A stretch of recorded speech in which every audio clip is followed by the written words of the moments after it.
First of all, I'd like to say, you know, we've come face to face with locomotives. We've stood toe to toe with riot police. We've been chased around town by law enforcement. We don't know if what we're saying in our homes, in our hall, is being listened to by outside entities. But I have to honestly tell you, none of that made me as nervous as I am right now.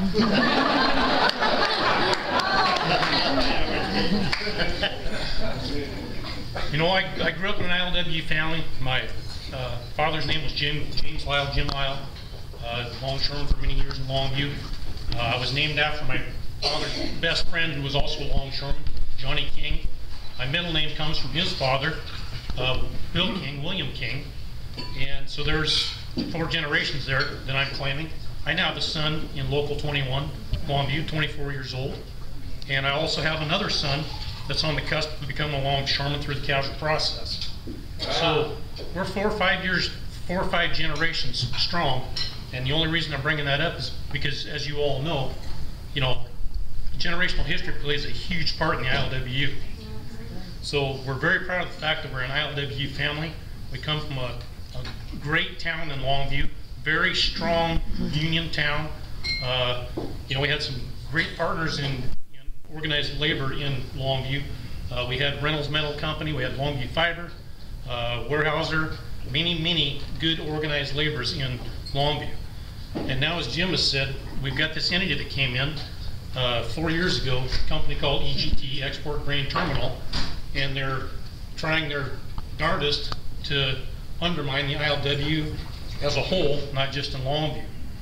The struggle began 4 years ago when EGT proclaimed they were coming to Longview and they were going to build this $200 million grain terminal.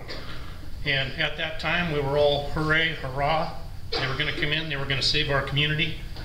During that period and shortly after, we were at over a 12% unemployment rate in Longview. At the same time EGT came in and broke ground, there was also another big corporate come into town and we're building at the same time, and that was Walmart. So here we've got 2 huge construction outfits going on at the same time, but yet none of them hired local, none of them hired union. Everybody that we watched come and go from EGT were out-of-state plates. They did not put anything into our community that they professed they were going to do. So that was one of the first fallacies we finally started realizing, hey, what's this company doing? The second thing was, as soon as they got in there and they'd written that lease agreement, by the way, EGT wrote the lease agreement and handed it to the Port of Longview to sign. The Port of Longview did not write that agreement. So of course everything in that agreement through EGT was in EGT's favor. The one clause that the Port of Longview fought against was the clause saying the agreement between the Local 21 and Port of Longview was that any work done on any port property, leased, rented, borrowed, anything else, would be done by the ILWU. Well, after we got into the negotiation stuff with EGT, as you all know, EGT decided, well, you know, we decided we don't want to recognize that part of this lease agreement. And so that's why we're in the struggle that we're in today. The struggles over jurisdiction, the struggles over historical and heritage work that has been done at the Port of Longview. The very site that EGT was built on used to have what was called old long bell sheds. And the grain that was stowed in Continental grain at our berth 4 in Longview was trucked to those sheds. So we proved that we've done work on that very site that EGT was built upon. Now there's many factors I could go into with EGT, and as Jim said, it's very complicated. You know, we've been through some very hard struggles in the last 4 years.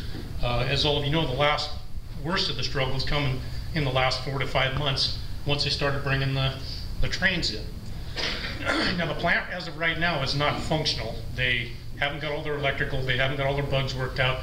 The company that is doing the work for them, General Construction Company, has not yet turned the keys over to EGT. So they're still in their testing phases. We haven't seen a barge, we haven't seen a ship, but we have seen 5 trains come through. Now as we went out, as you all know, we stopped some trains, we made our statements. Many of our members got arrested, and That's where, you know, some of our struggle with our local law enforcement really came into play. Was, you know, the first few people that got arrested were thrown to the ground. They were drug out of their cars.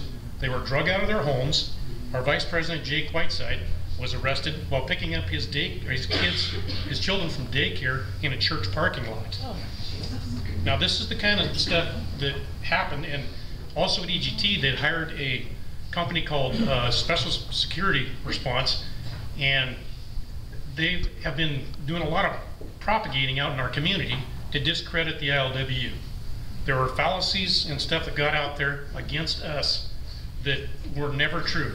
The one day, if y'all recall in the paper, after we'd been arrested, we all went to the Cowlitz County Courthouse and tried to surrender, turn ourselves in. We said, this is enough of our members being thrown to the ground, guns put to our backs.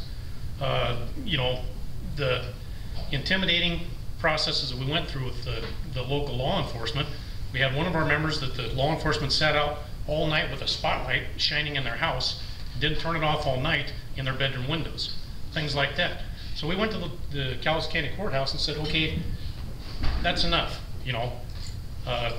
We will surrender, we will do whatever you want us to do as of this moment. We will stand here, you come out, put the handcuffs on us, take us to the fairgrounds, put us in a holding center until we can be processed, whatever you want to do. The Cowlitz County law enforcement did not respond to us at that time.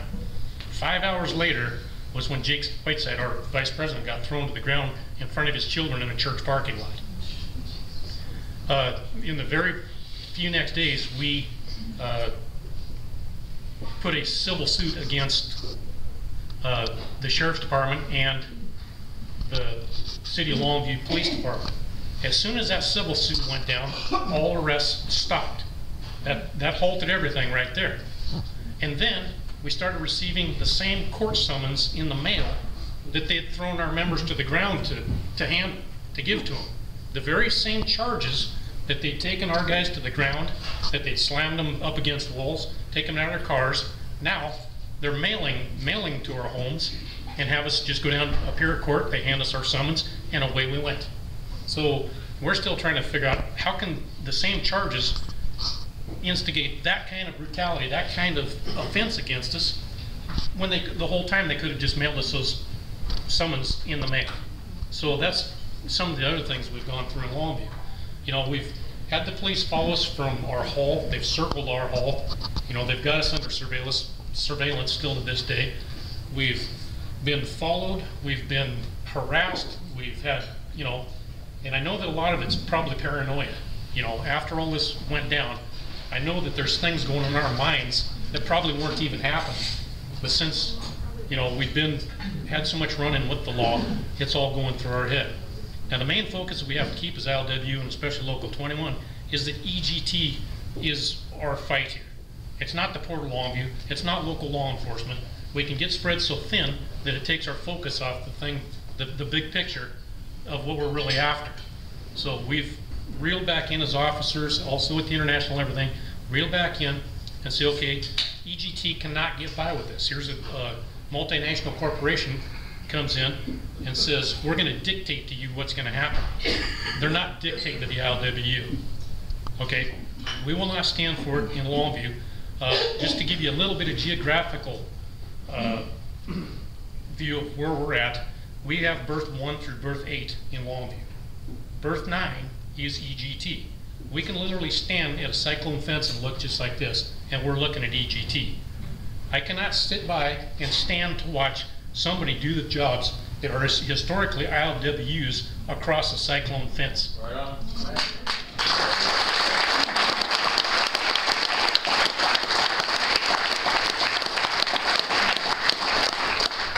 So, in brief, without taking much more time, where we're at right now is we're in a little bit of a lull. There haven't been no trains for a month come in.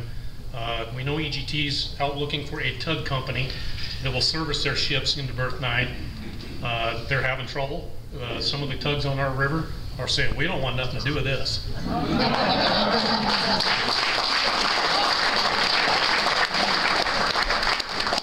Right now, that's where we're at.